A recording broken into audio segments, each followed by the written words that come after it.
Muito bom dia, seja bem-vindo ao seu programa Manhãs da TV, onde sempre o acompanhamos de segunda a sexta-feira, trazendo sempre o melhor da cultura e tradição portuguesa e projetos fantásticos que os nossos convidados trazem até nós para abrilhantar o seu dia, para iniciar o seu dia da melhor forma, sempre com uma parte mais descontraída, mais alegre e também bastante informativa, porque é isso que também nós gostamos aqui acerca dos projetos que os nossos convidados trazem. Hoje é um dia muito especial, pois é, hoje é o dia 25 de Abril e uma particularidade acerca do dia 25 de Abril. Ele é comemorado em Portugal a 25 de Abril.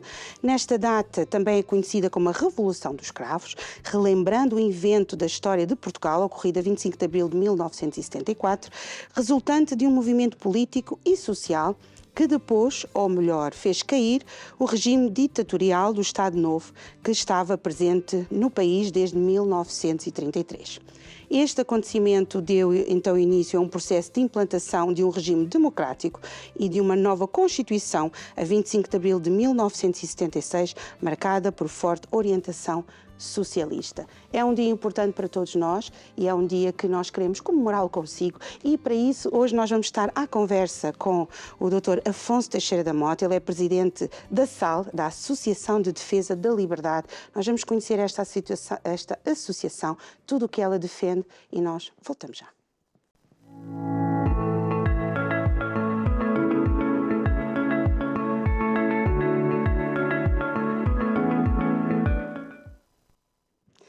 E já estamos de volta. Bom dia, Dr. Afonso. Bom dia. Obrigada por estar aqui connosco. Muito obrigado pelo convite. E é presidente da SAL, da Associação de Defesa da Liberdade. Por que houve a necessidade da criação desta associação? Realmente, neste dia em que se defende, em que se festeja a liberdade, parece um bocadinho extraordinário que nós estejamos aqui a falar de uma associação que pretende defender a liberdade que aparentemente já está defendida, não é? Vivemos numa democracia em que se prezam os valores da liberdade e todas essas coisas. No entanto, nós sentimos já há alguns anos e cada vez mais vamos sentindo que há algumas liberdades que estão em risco. Há algumas liberdades que estão em risco. Liberdades de expressão, liberdades de ensino, liberdades de exercício do poder paternal e maternal, evidentemente. Liberdades também religiosas, que vão sendo muitas vezes cerceadas, ainda que muitas vezes de forma discreta, vão sendo cerceadas por razões ideológicas. E por imposições ideológicas dogmáticas e monolíticas que se nos apresentam como um consenso absoluto na sociedade, que não são, muitas vezes, e que se nos impõem. E vemos que as famílias, os profissionais, as pessoas que pretendem exercer uma profissão, os médicos, os professores, os atores da vida religiosa também, nas diversas igrejas e confissões religiosas, que são cada vez mais condicionados, que se sentem cada vez mais condicionados. E por isso daí nasceu a defesa da liberdade que nós pretendemos fazer. E esta associação já tem quanto tempo? Esta associação é muito recente. Esta associação nasceu, de facto, em 2020, mas, na verdade, ela começa a ser constituída de forma muito orgânica por um convite que recebemos de uma multinacional, de uma associação multinacional, diríamos hoje em dia, de uma ONG, que é a Alliance Defending Freedom, portanto, com um nome bastante semelhante ao nosso, Aliança de Defesa da Liberdade, que é uma multinacional com origem nos Estados Unidos, e que em 2019 planeava fazer aqui um evento em Portugal. E por contactos que temos em comum, interesses que temos em comum, essa associação contactou-nos, a nós, quer dizer, atualmente membros do SAL, que na altura não estávamos nada vinculados, nem pertencíamos a nenhum movimento deste género, contactou-nos para os ajudarmos a fazer a sua organização em Portugal, que seria uma organização a falar precisamente das ameaças que a liberdade pode sofrer. E começámos a preparar esse evento. Esse evento ia ocorrer em 2020, em março de 2020, no fatídico março de 2020, que nos condicionou a liberdade a todos por causa da pandemia, como sabemos. E considerando que não foi possível fazer esse evento em 2020, que estava todo organizado, as pessoas que se tinham empenhado e envolvido na organização desse evento, juntamente com a Alliance Defending Freedom, resolveram não parar e começar umas tertúlias online. Todos começámos a ter esta coisa das tertúlias online. Tivemos muita adesão, sempre à roda dos temas da liberdade, em que medida que a liberdade pode ou não estar a ser condicionada, porque pode também dar-se o caso de nós estarmos enganados e não haver nenhuma ameaça à liberdade. Desse trabalho de tertúlias foram nascendo outras coisas. Há alguns pedidos de ajuda que foram surgindo e nós, na prática, fomos configurando em Portugal uma réplica da Alliance Defending Freedom.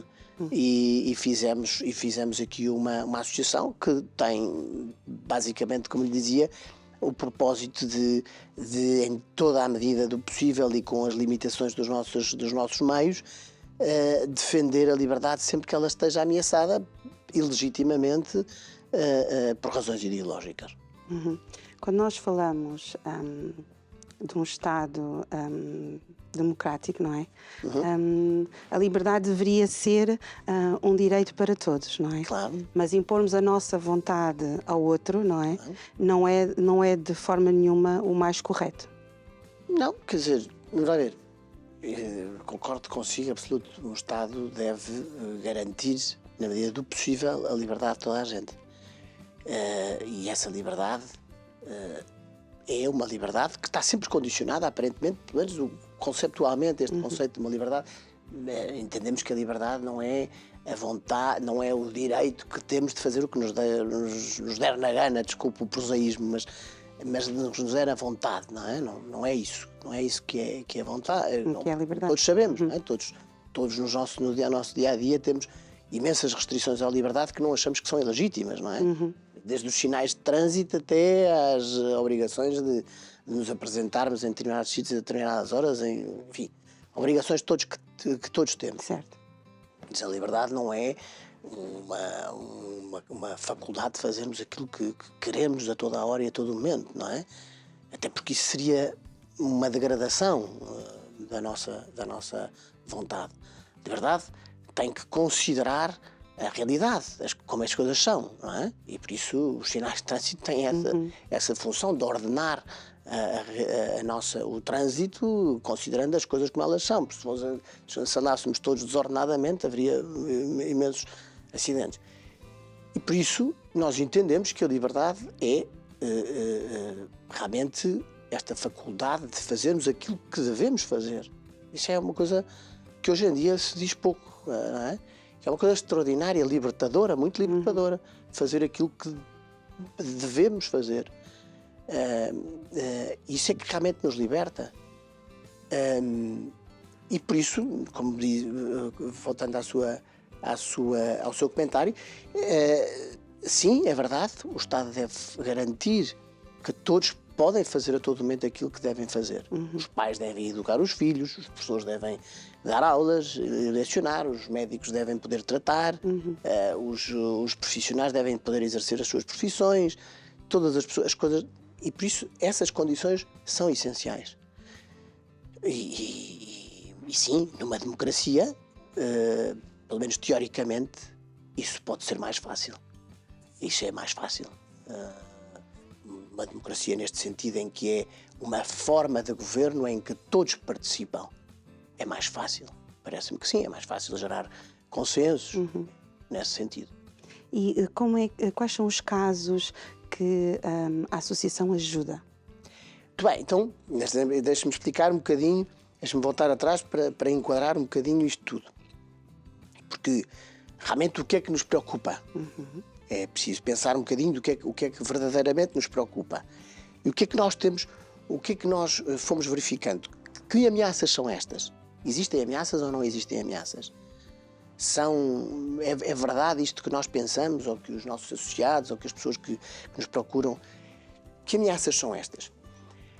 Bem, há diversíssimas ameaças. As ameaças são as que nos preocupam, são as ameaças ideológicas. Isto é, são aquelas coisas que nos condicionam ideologicamente sem nenhuma razão aparente, boa. Porque se eu for condicionado, voltando ao exemplo dos sinais de trânsito, por um sentido proibido, em princípio há uma boa razão. Há uma boa razão para eu não ir por ali. Não é? Há uma ordenação. Agora, se eu for condicionado por uma razão ideológica, em função de uma concepção ideológica, isso pode não ser bom. E é dessas preocupações, e é com essas preocupações, são essas as preocupações que nós temos. Vou ao concreto da coisa. O que é que nós sentimos, por exemplo, nas escolas? Famosíssima já teoria de género, que está espalhada por todas as escolas e por todas as coisas. Ela é apresentada muitas vezes de forma dogmática, como um dado científico. É uma coisa dogmática. E que não, por ser dogmática, não é? Por definição, não pode sofrer nenhuma contestação, nem nenhum questionamento. E aí começam as restrições que nós consideramos ilegítimas a uma liberdade, que é a liberdade de ensino, a liberdade de aprender, a liberdade dos pais de ensinarem de acordo com as suas convicções, de acordo com as suas convicções religiosas, etc. E aí começamos a ter um problema. Pais que têm uma convicção, é resultado da sua vida, e que não podem intervir na educação dos filhos, são condicionados na intervenção dos filhos. Isso acontece muito. Por exemplo, pais, alguns casos são públicos, não é? Pais que pretendem que determinadas matérias não sejam ensinadas, ou pelo menos que não sejam ensinadas como verdades científicas, por estarem em disputa ainda, ou seja, por não haver ainda um consenso científico sobre elas, muito pelo contrário, em alguns casos. Mas isto que estamos a dizer relativamente ao ensino também se verifica relativamente ao exercício da profissão. Não é? Os empregadores condicionarem os empregados, as ordens profissionais condicionarem os membros das suas ordens profissionais, imaginemos as ordens dos médicos a condicionarem as concepções ideológicas dos seus membros, as ordens dos advogados, imaginemos por hipótese, não é o caso. No caso da ordem dos advogados não se verifica, pelo menos que eu saiba, mas as ordens dos psicólogos, que condicionam, por exemplo, que podem condicionar o discurso, o trabalho, o exercício, o livre exercício da profissão dos seus membros. E então aí entramos mais uma vez numa restrição, sempre em função de concepções ideológicas, que são discutíveis, cada um tem a sua concepção ideológica, outros procuram não ser muito ideológicos, cada um sabe, mas sempre em função de concepções ideológicas. E como dizia muito, e eu estou perfeitamente de acordo, não é muito aceitável, não é? Pelo menos parece-me que hoje em dia já não é muito aceitável que alguém queira impor as suas concepções ideológicas a outros, não é? E que alguém queira impor as suas concepções ideológicas aos filhos dos outros, não é? Ou aos membros de uma determinada ordem profissional, ou aos membros de uma determinada... Não é? Nessa medida, sempre que há uma violação ilegítima de um direito, uma liberdade, uma garantia, em função dessa, então o SAL intervém. Concretamente, não sei se era isso que me ia perguntar, mas concretamente temos defendido algumas famílias. Também já defendemos alguns professores e alguns membros de ordens profissionais, como eu estava a dizer. Mas temos defendido algumas famílias que precisamente estão preocupadas com este tema. Por exemplo, este em concreto, mas podiam ser outros temas, não é? Imaginemos que, por hipótese, através desta disciplina mais ampla, que é a disciplina de educação para a cidadania, mais ampla no sentido em que é uma disciplina de largo espectro, não é? Que permite que permite uma grande vastidão e uma grande de temas, não é? Imaginemos, por hipótese, que aí se ensinam coisas sobre história altamente controvertidas e que formam a consciência dos alunos. Ou concepções filosóficas altamente controvertidas. A nossa Constituição da República, à cautela, e muitíssimo bem nesse ponto, diz precisamente o seguinte, que o Estado não se deve meter nisso. O Estado não deve procurar condicionar, nem filosófica, nem religiosa, nem política, nem histórica, nada. O Estado não se deve meter nessa. O que não quer dizer que o Estado não tenha as suas próprias convicções, mas não se deve meter ou pelo menos não deve condicionar filosoficamente. Isto está dito expressamente no artigo 43 da Constituição da República Portuguesa. O que nós queremos relativamente ao Estado, mas isto também se põe relativamente a terceiros, não são o Estado.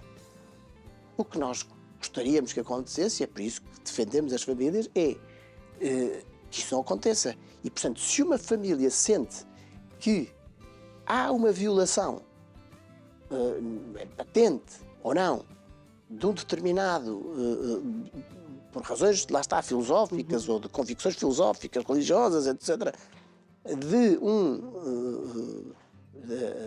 uma violação da liberdade dessa família de educar, então essa família tem todo o direito e dever, na minha opinião, dever, porque é um dever, o poder paternal é um dever também. Não é? Nós não temos simplesmente um poder de educar os nossos filhos, temos o dever de o fazer. Exatamente. E o dever de o fazer bem, de acordo com a nossa consciência, de acordo com aquilo que nos ditam as regras do bom senso e da consciência. Então, nessa medida, tem o dever de intervir. E o que tem acontecido é que muitas vezes, muitas famílias intervêm. Na escola, os casos mais simples, mais concretos, mais simples de que nós acompanhamos, e são muitos, são mais de 10 hoje entre assuntos que estão em fase pré-judicial e em fase judicial, são cerca de 10 ou 11 agora atualmente. O Estado, estas famílias atuam, fazem o que a lei manda, por exemplo. Vão falar com a diretora de turma e digam, olha, veja lá, que conteúdos são estes, porque é que me estão a ensinar isto ao meu filho, o que é isto, o que é que não é. Muitas vezes acontece que, quer ao nível das escolas, das direções de turma, da direção da escola, dos agrupamentos de escolas, das direções regionais, até ao mais altíssimo nível, que as coisas estão muito condicionadas. Porque cada vez mais, não sei se concorda comigo ou não, provavelmente não é o seu papel concordar comigo ou não, mas cada vez mais nós, pelo menos, vemos que isto é o que acontece. Os conteúdos que se ensinam estão evados de ideologia, de visões ideológicas. E nessa defesa que os pais fazem dos filhos, muitas vezes há litígio. E nesse litígio nós, previamente, procuramos ver se há realmente razão da parte dos pais ou da parte dos outros profissionais. Também acontece ao contrário, professores que têm que defender relativamente a posições radicais tomadas pelas famílias, querem determinadas coisas que não são aceitáveis, enfim. E por isso, nesses conflitos, nós procuramos, com muita prudência e qualidade técnica, procuramos ter o apoio técnico das pessoas mais qualificadas para o efeito, verificar se realmente existe uma violação de liberdade resultante desta imposição ideológica que se pretende realizar, e atuamos. Exato, porque muitas vezes, e hoje em dia nós, os pais têm o dever de educar, não é? A escola não educa. Os pais é que educam. E quando os pais educam, a escola ensina, não é? A parte prática da vivência no dia a dia, não é? Portanto, essa parte da educação pertence sempre aos pais, não é? E é como disse, não é? Os pais fazem de acordo com a sua consciência e devem dar o seu melhor. e se são pais, devem fazer sempre o seu melhor de acordo com aquilo que também acreditam, para que os filhos também possam ser homens e mulheres, não é? Que levam esses valores também, esses bons valores, esses bons costumes, não é? Para a frente, não é? Então, se nós temos uma associação que faz esse trabalho tão bem como vocês fazem e que é ótimo, que nos pode ajudar nessas situações, se houver casos desses, devemos recorrer para que possamos também assegurar, neste caso, também a saúde mental dos nossos filhos, não é? Estou integralmente de acordo.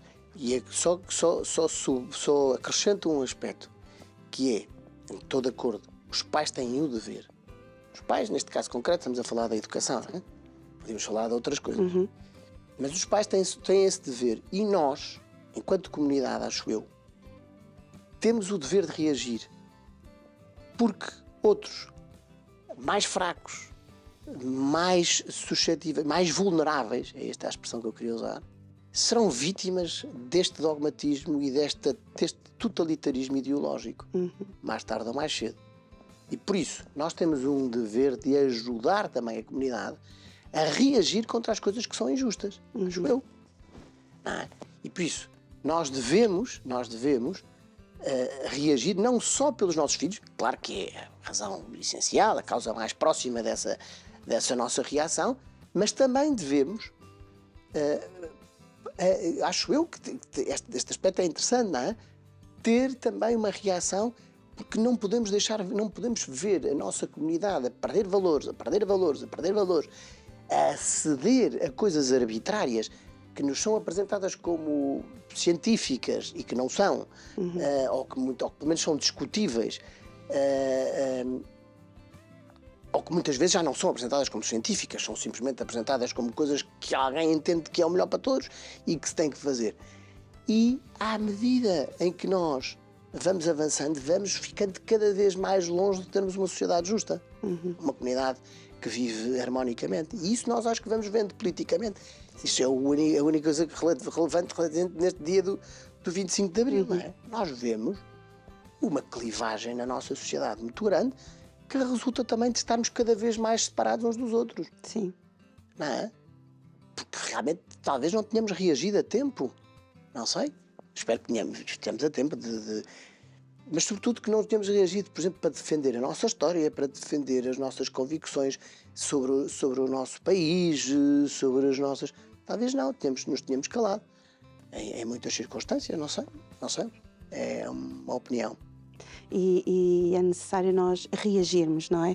Porque não estamos a pensar só em nós, estamos a pensar na próxima geração que aí vem, nas gerações futuras. Portanto, como se costuma dizer, temos que deixar um legado, como deve ser, consciente, não é? Daquilo que aí vem, porque toda a ação tem uma consequência, não é? E muitas vezes as consequências são mais devastadoras lá à frente porque não se tomou atenção a certas atitudes. São, e nós também somos testemunhas disso, em alguns casos, de que há muitas ações, e agora voltando ao tema que comecei, porque é o tema que mais levanta questões que nós acompanhamos, ou seja, recorrem mais a nós por causa disso. Há realmente, por exemplo, esta coisa da teoria de género leva realmente a fraturas muito grandes, não só a fraturas sociais, mas a fraturas dentro das famílias, a fraturas dentro, o pior de todas as fraturas, creio eu, dentro do coração das próprias pessoas que são vítimas desta teoria de género e que se deixam envolver por esta teoria de género, que geram realmente fraturas enormes. E é importante ver isto nesta perspectiva, ou seja, nós gostamos pelo menos de ver isto nesta perspectiva. O SAL apresentar-se como um defensor da liberdade de toda a gente, incluindo de todas estas pessoas que sofrem estas consequências deste dogmatismo ideológico e realmente ter um papel,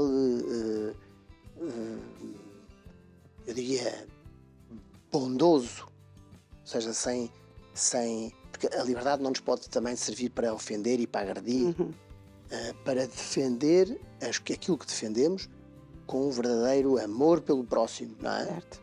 Com verdadeiro amor pelo próximo, sabendo que todas estas coisas geram verdadeiramente sofrimento. Nós não estamos a lutar pela liberdade só porque somos uma espécie de cavaleiros andantes da liberdade. Não, nós devemos, porque a falta de liberdade gera a escravidão e a escravidão gera sofrimento. E o sofrimento gera mesmo sofrimento. É preciso combater a escravidão, todas as escravidões, não é? Porque a escravidão gera sofrimento. E é por isso que nós, em certa medida, existimos. Exato. O sal faz toda a diferença, não é? Eu acho que sim, pelo menos na comida. Serve para salgar, serve para fazer a diferença, não é? Muita diferença faz. Trouxe um vídeo para nós e que nós vamos passar para toda a nossa audiência para vermos e nós voltamos já.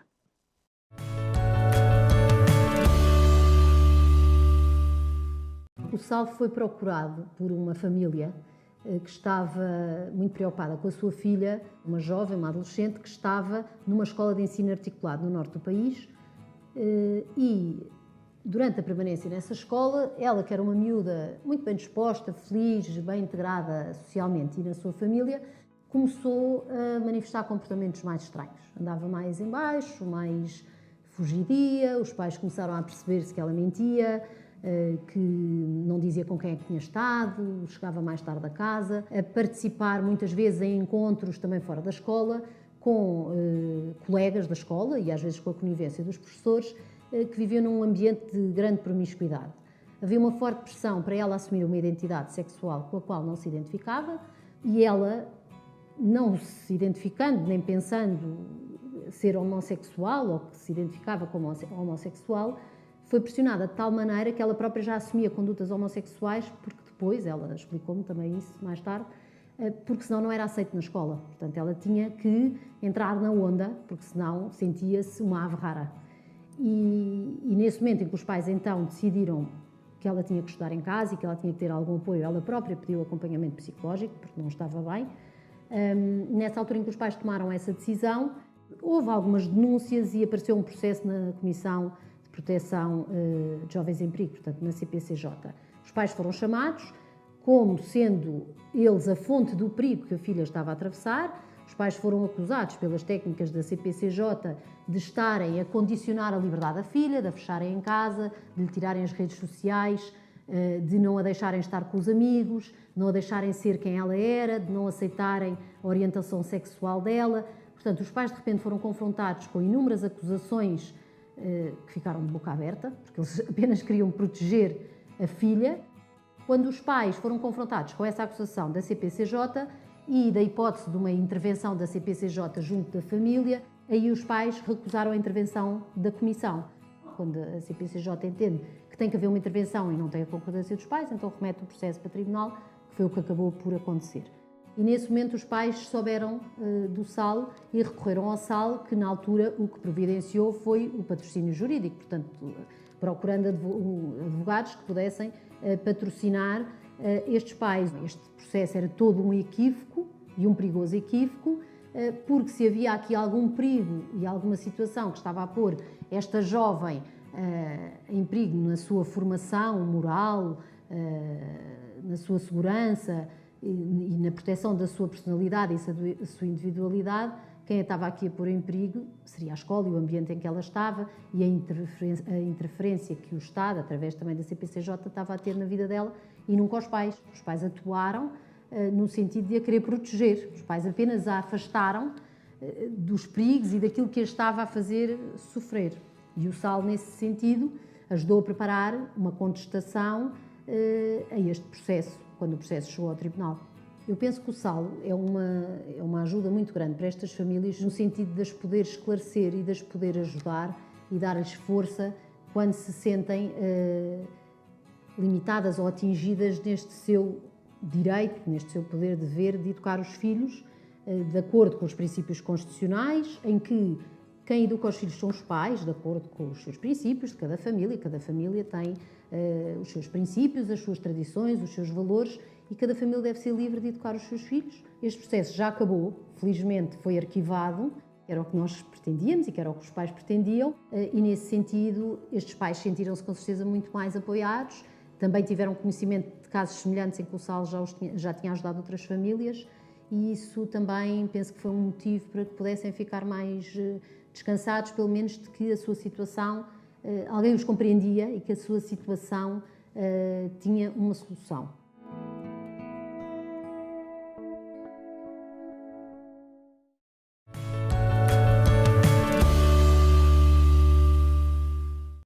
Portanto, o que vimos aqui foi uma das coisas que nós tínhamos estado aqui a falar também, não é? E que, neste caso, o resultado era aquilo que era o esperado, não é? E que é importante saber que pode-se fazer alguma coisa em função de nós estarmos a ser respeitados. Exatamente, exatamente. Isto pode acontecer a muitos níveis. Nós temos estado aqui a falar muito dos temas da educação, mas eu já estava-me a lembrar deste tema que foi muito falado há dias, daquele livro que foi apresentado, Identidade, e já não me lembro do nome, em que o antigo primeiro-ministro Pedro Passos Coelho foi à apresentação e foi canceladíssimo por toda a gente. Todos os meios de comunicação social que foram implacáveis, porque ele se juntou com uns malfeitores muito conservadores e muito malévolos que queriam defender uma forma de família muito extravagante. Enfim, seja lá por que for, a coisa era ele estar a ser cancelado, não é? Este tipo de dogmatismo, não é? Que não serve para termos uma comunidade saudável, não é? E este tipo de coisas que não se podem dizer de 50 anos depois do 25 de Abril, o antigo primeiro-ministro Pedro Passos Coelho, que era até agora considerado uma pessoa absolutamente razoável, pelo menos não era uma pessoa assim tão extravagante e tão radical, passou a ser uma pessoa cancelável, não é? Há coisas que ele não pode dizer, há valores que ele não pode defender, há formas de família que ele não pode defender, há formas de pensar, de viver, que ele não pode ir àquela apresentação do livro. Está a ver o problema? Sim.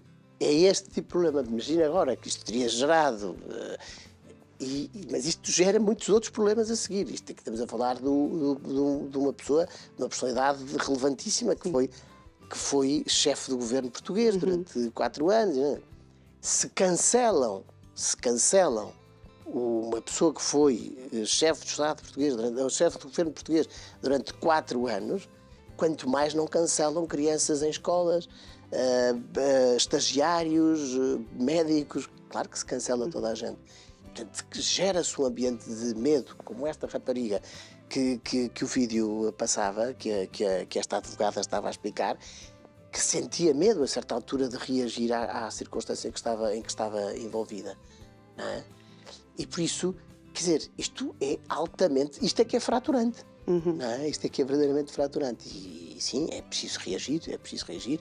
E o SAL, na sua pequena medida, e na medida dos seus parquíssimos recursos, vai de forma voluntária, vai tentando de forma voluntária organizar isto. Também é importante ver como é que a coisa se faz. Eu acho que também é uma criatividade e uma originalidade, que é procurar que estas coisas sejam tratadas de forma profissional, por bons juristas, por juristas de primeira linha, gente que reflete sobre os assuntos, com acompanhamento de professores universitários, quando é caso disso, quando são juristas, quando o tema é jurídico, mas também há alguns aspectos de comunicação, tratar bem a comunicação de cada assunto, não é?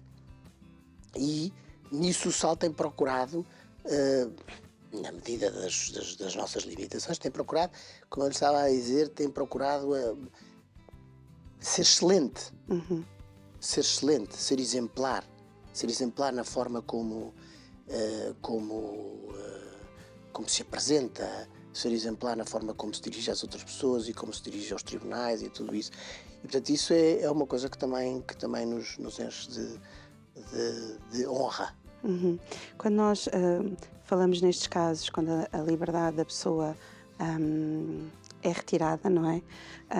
Neste caso, por exemplo, das escolas, isto traz uma influência muito grande, porque principalmente nesta fase em que nós estamos a falar, neste caso desta jovem, é uma fase da adolescência complicada, não é? A adolescência é das fases mais complicadas, não é? E porque eles não sabem o que é que são. A verdade é mesmo essa. Não são nem carne nem peixe, ainda estão a tentar descobrir muito bem o seu lugar, não é? Aquilo que vão ser, aquilo que querem. Portanto, todas essas coisas ainda estão muito cruas, não é? E eles são confrontados com muitas coisas, não é? E aí o nosso papel também como sociedade e como comunidade, não é? Também é estarmos atentos a estas coisas, não é?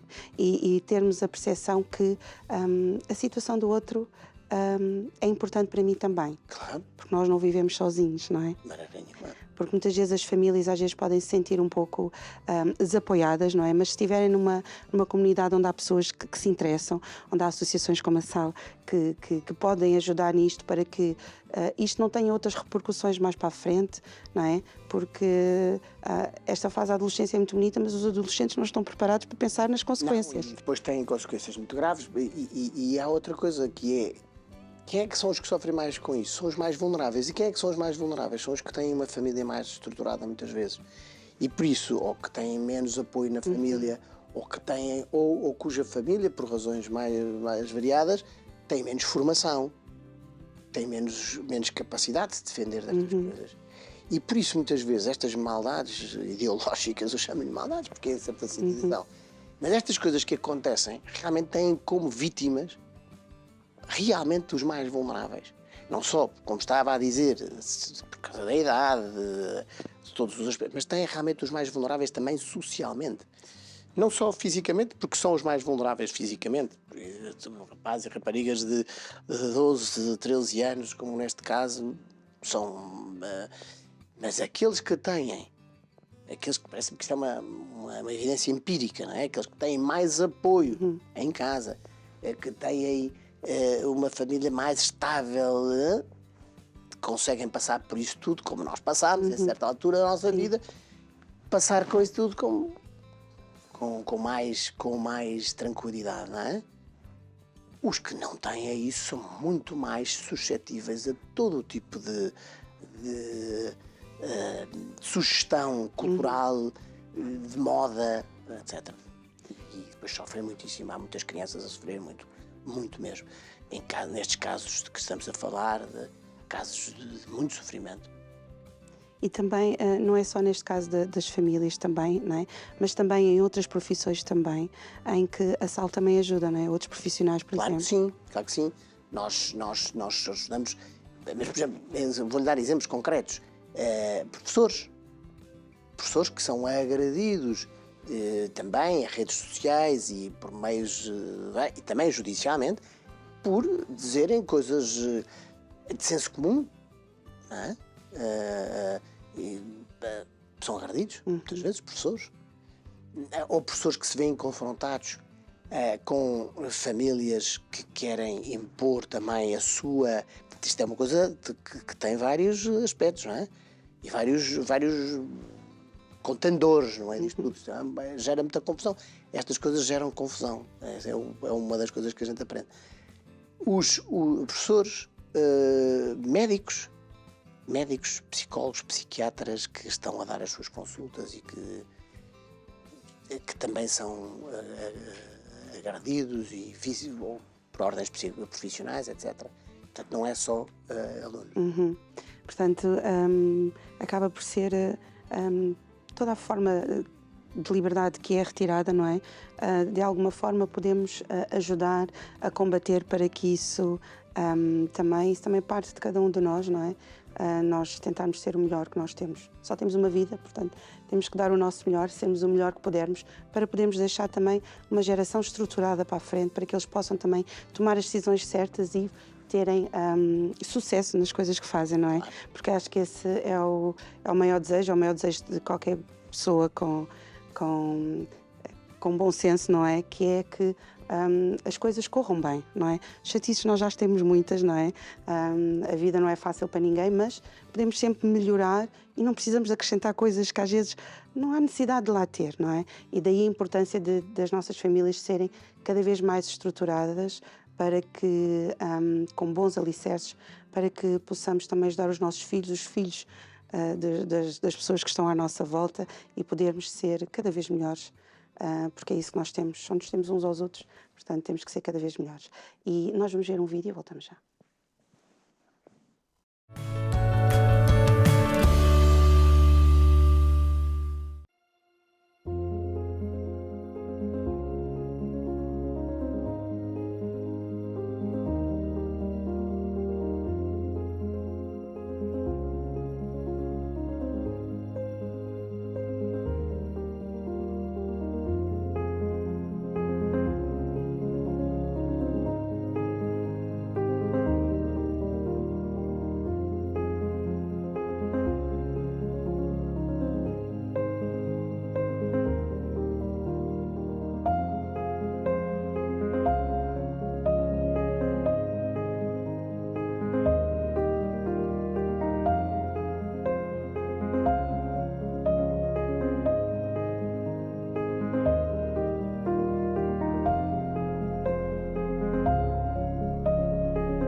Desenvolvimento integral da pessoa em 3 dimensões. O que é isto, doutor Afonso? Isto é um projeto. O SAL tem vários projetos.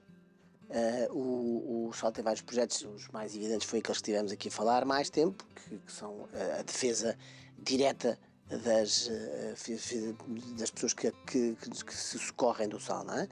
E que, como lhe disse, neste momento devem devemos estar a atuar em 11, por aí, mais, talvez um pouco mais, processos. Portanto, temas que estão uns em fase pré-judicial e outros já que estão em fase judicial ou que já estão em fase de serem decididos. Esse é o projeto essencial do SAL, é o core business, diríamos, em bom anglicanismo. O SAL tem outros projetos, um projeto de comunicação e depois tem um projeto de educação. Porquê? Porque nós não queríamos também ficar só numa atitude que não era de apontar o dedo, nem é, mas numa atitude que parece que pode ser só de identificar onde é que estão os males das coisas. Não é? Nós queríamos nós gostávamos e estamos a criar este projeto para esse efeito, de participar também no processo educativo de forma a que, em particular, havendo esta coisa tão ampla de haver uma educação para a cidadania, podermos também ter uma intervenção positiva. Dizer, olha, não só nós não estamos só a discordar das coisas, estamos a discordar de algumas coisas e a propor coisas alternativas. E o DIP é o projeto alternativo que nós temos para propor, que é, como precisamente o nome indica, é o desenvolvimento, é uma proposta que pretende capacitar professores, formadores, educadores, todo este universo de pessoas ligadas à escola e à educação, pais, educantes, da necessidade de haver uma formação integral. Portanto, desenvolvimento integral da pessoa. Que a pessoa se possa desenvolver integralmente, sem sectarismos, sem excluir determinadas coisas. Por exemplo, sem excluir a realidade biológica, sem excluir a realidade científica, sem excluir a realidade afetiva e psicoafetiva. Portanto, integrando todo o conhecimento que há sobre a pessoa para que ela se possa desenvolver. Portanto, o desafio que nós vamos fazendo às pessoas que participam nestes nossos cursos, porque são cursos, enfim, ao cabo, para formadores, para já, estamos neste momento a fazer cursos que têm um aspecto depois bastante interessante, que são certificados pelo Conselho Científico para estas formações, de forma a que os professores que fazem estes cursos possam progredir na carreira, ou seja, têm os tais famosos créditos para poderem desenvolver a sua carreira. E as pessoas que fazem estes cursos connosco são convidadas a entrar neste modelo de levarem para a educação este desenvolvimento integral da pessoa. Ou seja, um desenvolvimento que não deixe nenhum aspecto de lado, não seja sectário, não é? Porque o sectarismo é isso mesmo, é retirar coisas, é ficar só com uma parte da realidade, não é? E isso lá está, parece que muitas vezes pode ser libertador, mas não é escravizante. Retirar coisas da realidade, chamar às coisas o que elas não são, não é?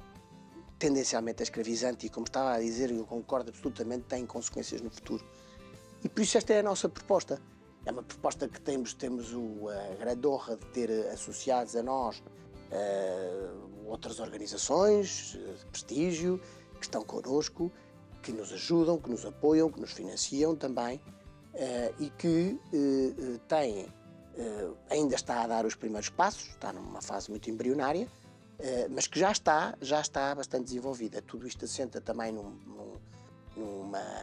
conhecimentos científicos da coordenadora, digamos, não sei se lhe posso chamar coordenadora pedagógica, mas a primeira coordenadora e diretora do programa, que é a professora Teresa Tomé Ribeiro, que fez precisamente a sua formação doutoral em temas de bioética e portanto, está profundamente capacitada para para desenvolver este projeto, que é um projeto que nós gostamos muito.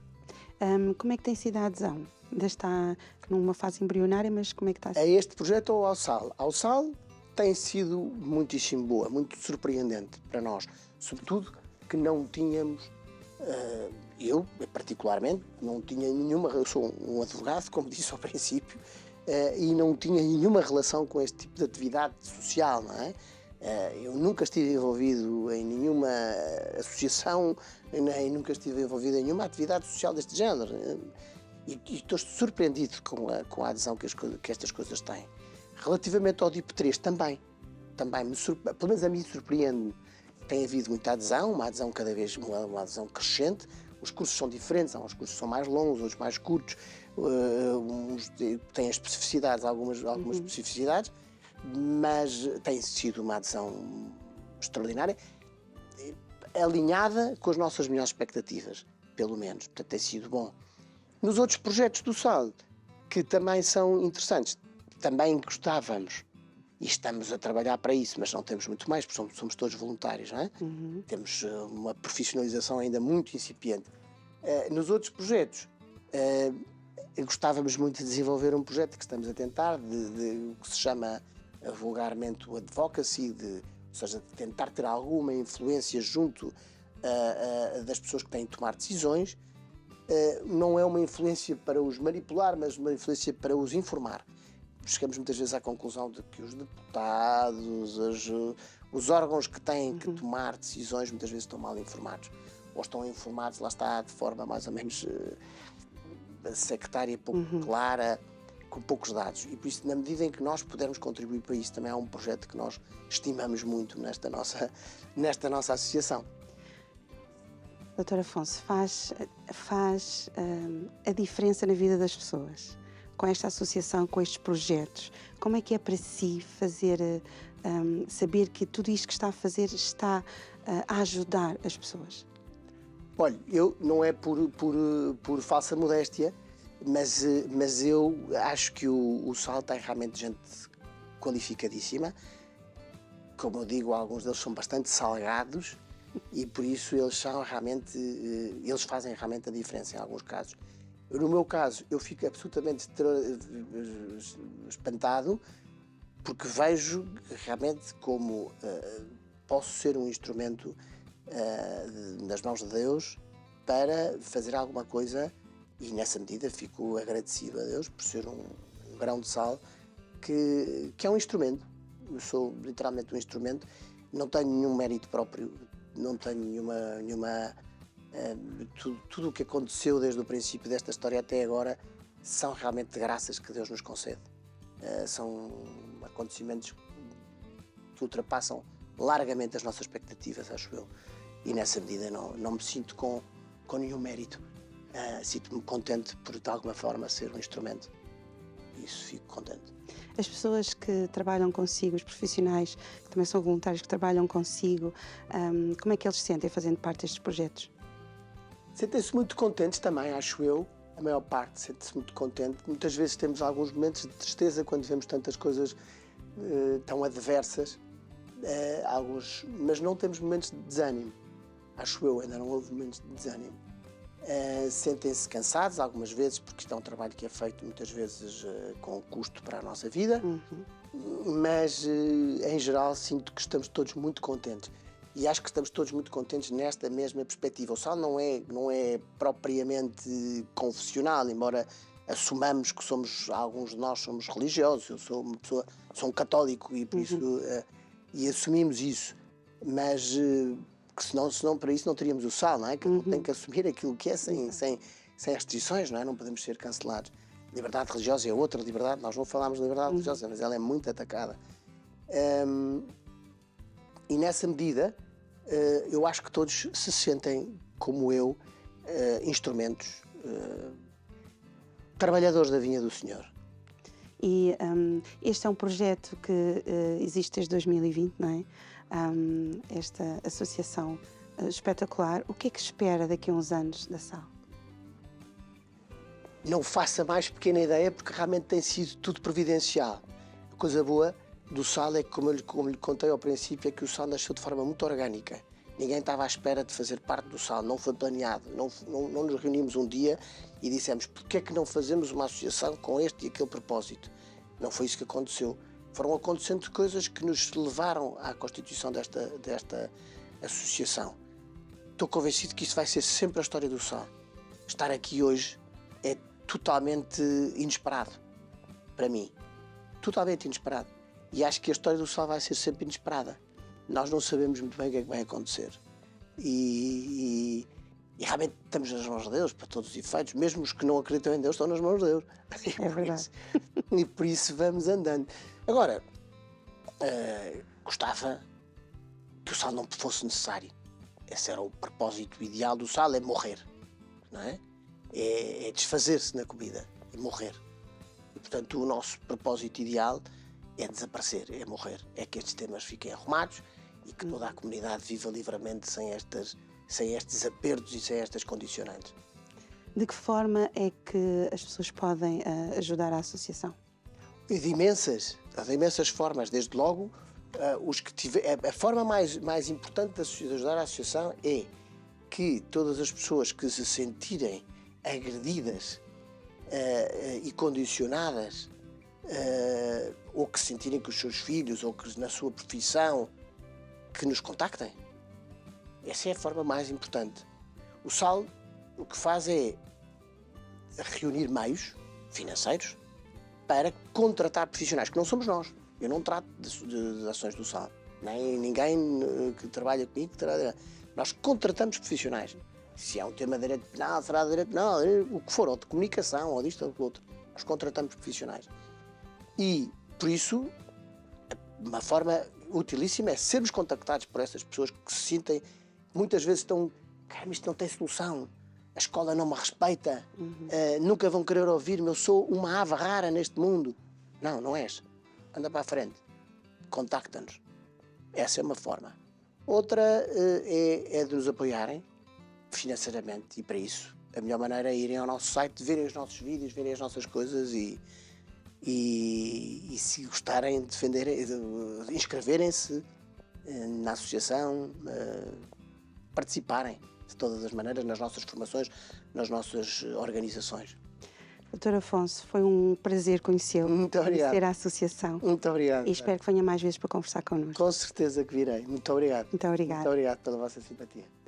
E eu acredito que você gostou do nosso programa, nós também gostámos muito. Trazemos sempre convidados de excelência com temas muito atuais e que fazem diferença na nossa vida. Eu, quando consigo, no próximo programa, já sabe, novos temas, novos convidados, sempre com a sua companhia aí desse lado. Tchau, tchau. Até lá.